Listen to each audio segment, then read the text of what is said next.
인간은 소위 진화론에서 제시하는 바에 따르면 동물인 원숭이로부터 2000만 년간의 진화라는 과정을 거쳐 현재의 사람이 되었다고 한다. 그런데 그 진화라는 수순의 끝자락을 벗어난 순간에서부터 불과 몇 천 년도 안 되는 짧은 기간 내에 수백만 년간의 진화 시간이 무색할 정도로 급격한 변화를 초래하여 왔음은 주지의 사실이다. 이로 인해 인간이 정말 이성적인 존재일까?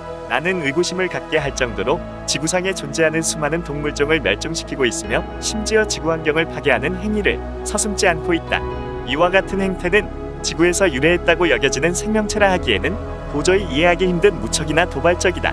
그래서 진화론의 실증적 논리적 논거에도 불구하고 인간이 지구상에 본래부터 존재하던 생명체가 아닐 수도 있다는 주장이 제기되고 있는 이유이다. 본 주제는 그와 같은 엽기적인 주장의 내용과 그 논거를 살펴보고자 한다. 인류의 기원에 대한 의문을 갖게 하는 점은 다음과 같다. 첫째, 진화설의 허점. 1. 천만 년 가까이 단계적으로 진화하다가 갑작스럽게 호모사피엔스가 출현한 데에 대한 사유가 불분명하다. 2. 다른 생명체는 왜 인간처럼 진화하지 못했는가에 대한 설명이 없다. 또한 왜 인간과 유사한 종의 출현은 없었는가 하는 점이다. 둘째, 인류의 특이한 행태. 1. 시도 때도 없는 짝짓기. 지구상의 다른 생명체와는 달리 일정 시기에 짝짓기 하는 게 아니고 아무 때나 원하면 짝짓기를 하는 특이성을 가지고 있다. 이로 인해 개체수의 급격한 증가를 초래하고 있다. 2. 지금껏 어느 생명체도 하지 않았던 지구를 파괴할 정도의 무지막지한 포식 행위. 동물들의 먹이 사냥에 빗대어 표현하자면 발전이라는 미명하에 필요 이상의 과도한 그리고 무분별한 사냥과 그로 인한 무개념 낭비와 자원의 고갈을 초래하고 나아가 지구 전체를 위험에 빠뜨리고 있다. 먼저 지금까지 제시된 인간이 지구상에 나타나게 된 경위부터 알아보자. 단위는 진화론을 근거로 한 것이다. 지질학적 단계에서 볼 때 인간의 종은 대단히 뒤늦게 나타났다. 만일 지구가 1월 1일에 형성되었고 현재 인간은 12월 31일 자정에 존재한다고 가정해보자. 그렇다면 인간은 기껏해야 12월 31일 자정 7분 전에 비로소 나타났을 뿐이다. 따라서 인간이 없다 한들 지구가 이거 참 큰 손실이네 라고 생각할 게 있겠는가? 아니, 그보다 지구상의 어떠한 생명체보다도 독한 뜻하지 않은 독종을 만난 걸 한탄하며 지독한 악몽을 꾸고 있다고 여기고 있을 넌지도 모른다. 인간이란 원숭이들과 마찬가지로 지금으로부터 2000만 년 전, 그러니까 공룡이 소멸한 지 4000만 년 후에 나타난 사람 속에 속한다. 영어로는 호모 즉 HOMO라고 표현한다. 사람 속은 현생 인류와 그 직계 조상들을 포함하는 분류를 말한다. 인간과 원숭이의 공통된 조상은 뇌용량 150ml에다 같은 특색을 지닌 네발 짐승으로서 그 화석의 일부가 1997년 우간다에서 발견된 바 있다. 지금부터 800만 년 전에 거대한 분리가 행해짐에 따라 고릴라 그리고 침팬지의 조상인 사람 속의 한 갈래가 나타난다. 이후 400만 년 전에는 또 한 번의 분리가 행해져 사람 속은 고릴라 침팬지의 조상과 분리되었다. 9개의 종이 조사되었는데 그중 유명한 것이 루시와 오스트랄로피테쿠스이다. 루시는 320만 년 전에 존재했던 신장 약 1m의 내용량은 350ml 정도였다.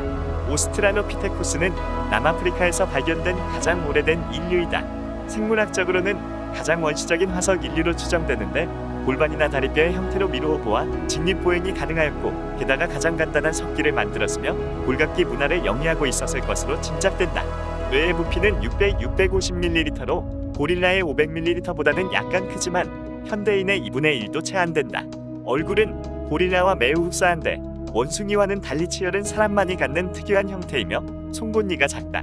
참고로 골각기란 동물의 뼈, 뿔이나 치아 등과 같은 유기물을 소재로 만든 도구류를 총칭한다. 골각기는 재료의 특성상 강인함은 물론 광택을 띠고 있어 인류가 구석기 시대부터 이를 도구로 사용하였다고 한다. 여러분은 이러한 느린 개통 발생에 엄청난 연대기적 시간이 필요하다는 사실을 알았을 것이다.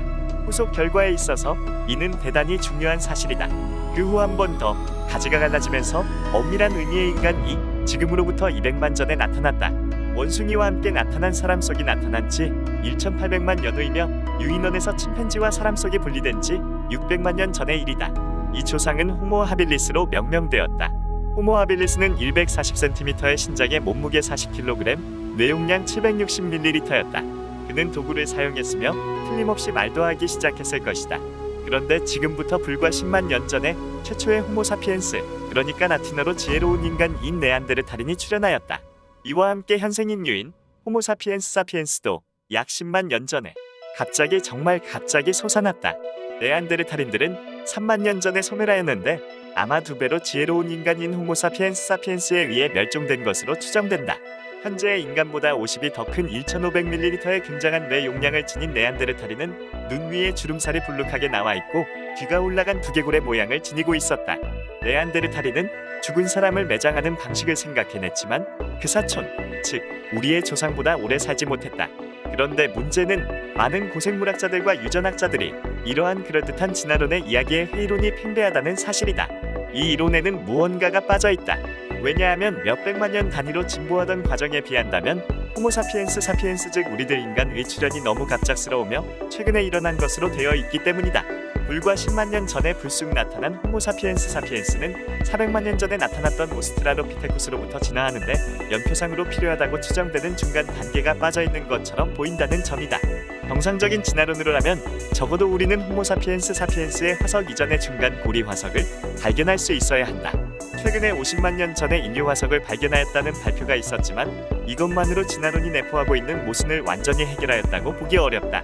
어쩌면 종의 기원에 관한 다윈의 이론인 유전자 돌연변이와 자연도태라는 게 맞지 않을지도 모르는 게 아닌가. 아니면 오스트랄로피테쿠스인을 엄청난 가속도로 진화시킨 그 무언가가 일어났음에 틀림없다는 것이다. 한편 진화론이 갖고 있는 다른 한계를 살펴본다면 다음과 같다. 공룡의 불가사의한 불변의 예를 들어보자. 공룡은 지구상에서 멸종되기 전까지 수천년 만년을 살았던 것으로 추정하고 있다. 그런데 어찌하여 그렇게 오랜 세월을 지내면서도 아주 세련된 모습으로 진화하지 못하였으며 더구나 지능도 개발하지 못했을까? 물론 일부는 익룡으로 진화했지만 말이다. 인간이 불과 1000만 년도 안 되는 시간에 기적과도 같은 진화를 이루어냈는데도 말이다. 이외의 동물들에서도 마찬가지다. 예를 들자면 왜 쥐와 고양이는 만화 톰과 제리에서 등장하는 것처럼 사람과 같은 거동이나 말을 하지 못하는가? 어찌하여 유독 인간만 두 발로 걷게 되고 팔이 자유스러워지면서 발전하게 되었는가? 유인원 역시 두 팔이 해방되었음에도 그들의 발전은 그 이상 그 이하도 아닌 이유는 무엇인가? 거기에서 왜 더 이상 진화를 이루지 못하였는가?